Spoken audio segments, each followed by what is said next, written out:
लगता है।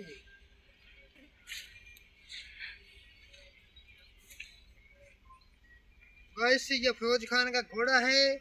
आज हम घोड़े पर भार बांधेंगे। ये हमको तंग बहुत करता है। आज हम इसके ऊपर भार बांधेंगे।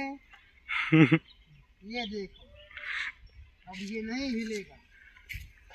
वैसे तो ये हमको तंग करता है। ये देखो भार भीग गया। अब ये तंग नहीं करेगा। ये पूरा रह के बिगड़ गया है ना।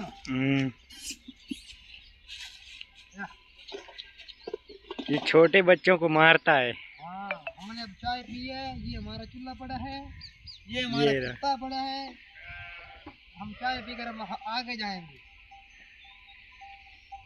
आगे एक खेत और है, वो चारेंगे।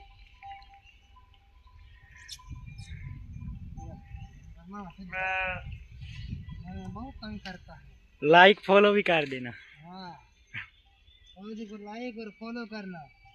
ये घोड़ा फ्री में सब्सक्राइब देगा जो कर देना लाइक भाई। करेगा।